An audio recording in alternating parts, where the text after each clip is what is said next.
চাঁপাইনবাবগঞ্জের একজন নেতা জামাতের বিরুদ্ধে কথা বলছেন। এই আওয়ামী সরকারের বিরুদ্ধে, এই ফ্যাসিস্টদের বিরুদ্ধে কোন আন্দোলনে, কোন হরতালে, কোন মিছিলে তিনি ছিলেন না। এই মুহূর্তে ছাত্রদলই সবচেয়ে বড় গুপ্ত সংগঠন। যাদের ব্যানার ধরার লোক ছিল না এতদিন, এখন পেছনে এসে অনেক লোক জড়ো হয়ে যাচ্ছে। বাকিরা কোথায় ছিল?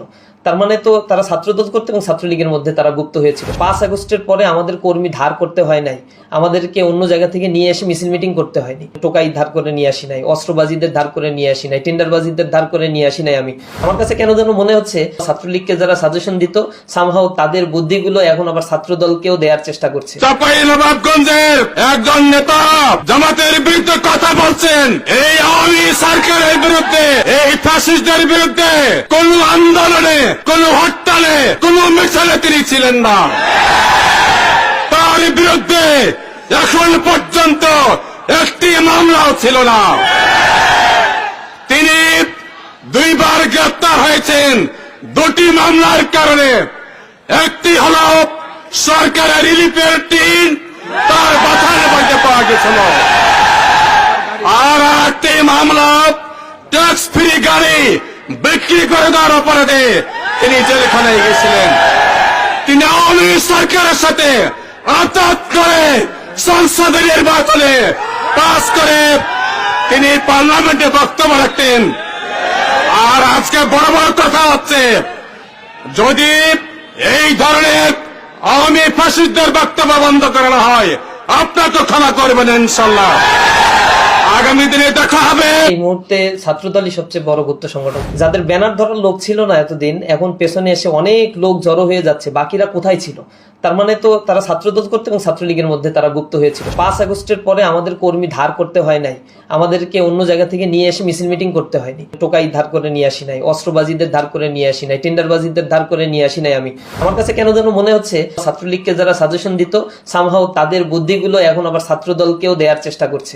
5 আগস্টের পূর্বে ইসলামী ছাত্র শিবির নিয়ে ছাত্রদল হয়তো খুব বেশি কারো কোনো কথাবার্তা ছিল না, কিন্তু 5 আগস্টের পরে প্রাথমিক পর্যায়ে কোনো আপত্তি তাদের না থাকলেও আস্তে আস্তে আস্তে আস্তে রিসেন্টলি আপত্তিগুলো তারা ঘোরতর করছে।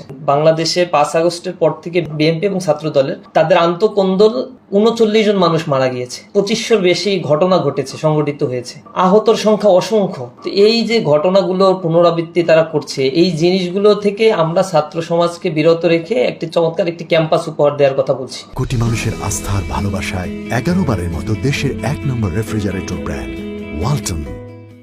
এই জায়গা থেকে তারা আমাদেরকে হয়তো প্রতিপক্ষ ভাবছে যে ক্যাম্পাসে ছাত্র শিবিরের এই গঠনমূলক কার্যক্রমের মাধ্যমে তারা যেভাবে স্প্রেড আউট হচ্ছে, তাতে তাদের ভবিষ্যৎ নিয়ে তারা শঙ্কিত। 5 আগস্টের পরে আমাদের কর্মী ধার করতে হয় নাই, আমাদেরকে অন্য জায়গা থেকে নিয়ে এসে মিছিল মিটিং করতে হয়নি।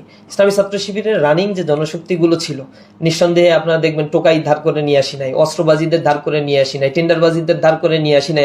ছাত্রদলের 5 আগস্টের পরে নিজস্ব ব্যানারে এককভাবে বাংলাদেশে শুধুমাত্র ছাত্রদল কোনো কর্মসূচি করেনি, বা 5 আগস্টের পূর্বেও আমরা এটা দেখি নাই যে শুধু একক ব্যানারে তারা ঢাকায় বা আশেপাশের জায়গায় তারা করেছে। তারা রাজনীতি করে তো মূলত পাওয়ার জন্য, কিছু না পেলে কেন রাজনীতি করবে, এমন একটা মানসিকতা আমার কাছে মনে হয় তাদের মধ্যে গ্রো আপ করেছে, যেটা ছাত্ররা অ্যাকসেপ্ট করছে না। গুপ্ত সংগঠনের ব্যাপারে আমাদের স্পষ্ট বক্তব্য বলেছি যে গুপ্ত সংগঠন হলে এই মুহূর্তে ছাত্রদলই সবচেয়ে বড় গুপ্ত সংগঠন হওয়ার কথা। আপনি ফেসবুক তো আমাদের ওপেন আছে, ওয়েবসাইট ওপেন আছে, আমাদের কার্যক্রমের প্রত্যেকটা ব্রাঞ্চে ব্রাঞ্চে আলাদা আলাদা ফেসবুকের টিম কাজ করেছে। আমরা তখন মিডিয়াকে আহ্বান জানিয়েছি, আমাদের ওপেন প্রোগ্রামগুলোতে তারা এসেছে, তো সেই ফুটেজগুলো সবই রয়েছে। তারা যদি চোখ বন্ধ করে ঘুমায় তাহলে আমাদের তো কিছু করার নাই। তো মানে চোখ জেগে জেগে ঘুমের ভান করার মতো একটা মানসিকতা তাদের মধ্যে আমরা লক্ষ্য করছি। জাহাঙ্গীরনগর বিশ্ববিদ্যালয় এবং ঢাকা বিশ্ববিদ্যালয়ে তাদের যে কমিটি দিয়েছে, সেই কমিটির মধ্যে দেখবেন ঢাকা বিশ্ববিদ্যালয়ে 29 জনের সাথে ছাত্রলীগের সম্পৃক্ততা পাওয়া গিয়েছে এবং নিশ্চিত হয়ে তারা 5 জনকে বাদ দিয়েছে। জাহাঙ্গীরনগরে যে কমিটি দিয়েছে সেখানে 13-14 জনকে তারা এরকমভাবে আইডেন্টিফাই করেছে ছাত্রলীগের সাথে জড়িত। তাহলে গুপ্ত সংগঠন আসলে কারা? যাদের ব্যানার ধরার লোক ছিল না এতদিন, এখন পেছনে এসে অনেক লোক জড়ো হয়ে যাচ্ছে। বাকিরা কোথায় ছিল? তার মানে তো তারা ছাত্রদল করতে এবং ছাত্রলীগের মধ্যে তারা গুপ্ত হয়েছিল, সংখ্যাটা অনেক বেশি। আর ছাত্র শিবিরকে গুপ্ত সংগঠন যখন বলে, তখন তাদের কাছে জানতে চাইলে উদাহরণ কি, ওই একটা মুখস্থ করে আসে তারা, সেটা হচ্ছে ঢাকা বিশ্ববিদ্যালয় ফরহাদের কথা। কিন্তু ফরহাদ অলরেডি জাস্টিফাই করে দিয়েছে যে এই ফরহাদ কোন ধরনের কার্যক্রমের সাথে জড়িত ছিল, মিডিয়া এসে ওপেন চ্যালেঞ্জ দিয়েছে ছাত্রলীগের কোন কার্যক্রমের সাথে জড়িত ছিল তার একটা ছবি প্রকাশ করার জন্য, কিন্তু তারা এইটা পারে নাই, এই চ্যালেঞ্জ নেওয়ার সৎসাহস তাদের নাই। কিন্তু তাদের ক্ষেত্রে আমরা প্রতিটা জায়গায় আমরা এটা দেখছি। এখন তাদের মতো করে যদি আমাদের চিন্তা করে যে তাদের স্ট্রাকচার আর ছাত্র শিবিরের স্ট্রাকচার একই হতে হবে, একইভাবে 500-700 জনের একটা কমিটি প্রকাশ করতে হবে, এটা আমাদের স্ট্র্যাটেজির মধ্যেই নাই। আমরা এভাবে কাজহীন কোনো কমিটিতে লোক বাড়িয়ে চোখ ধাঁধানো কোনো কাজে আমরা কখনোই বিশ্বাস করি। কুয়েটের সংঘর্ষ তো প্রকাশ্য হয়ে গিয়েছে, এটা তো ছাত্র দল হামলা প্রথমে চালিয়েছে। 5 আগস্টের পরবর্তীতে কুয়েট প্রশাসন ফরমালি ছাত্র রাজনীতি নিষিদ্ধ ঘোষণা করে। তো নিষিদ্ধ ঘোষণা করার পর থেকে সেখানে কোনো পলিটিক্যাল অ্যাক্টিভিটি ছাত্ররা মোটেও চাচ্ছিল। এরপরেও ছাত্র দল ওইখানে ভিসির ইন্ধনে আমরা যতটুকু জানতে পেরেছি তাদের ফর্ম বিতরণ করছিল, যার ফলে ছাত্ররা চাচ্ছিল যে এই ফর্ম বিতরণ না করুক, এখানে পলিটিক্স আবার না চালু হোক, যেহেতু ফর্মালি এটা নিষিদ্ধ। তখন ছাত্রদের পক্ষ থেকে প্রতিবাদের পরিপ্রেক্ষিতে বাইরে থেকে যুব দলের নেতাকর্মীরা এসে বা ওইখানে স্থানীয় কিছু লোকজন বা টোকাইদেরকে জড়ো করে দেশীয় অস্ত্রশস্ত্র নিয়ে ছাত্রদের উপরে হামলা করে এবং প্রচন্ড রকমের রক্তাক্ত করে। প্রায় 150 মতো ছাত্র এখানে আহত হয়েছে। এখনো পর্যন্ত তারা তাদের দাবি দেওয়ার জন্য তারা তাদের ক্যাম্পাসে অবস্থান করছে, তাদের কথাগুলো বলার চেষ্টা করছে। তো এই বিষয়টা আবার জাস্টিফাই করার জন্য দেখলাম তাৎক্ষণিক শিবিরের উপরে দায় চাপিয়ে দেওয়ার চেষ্টা।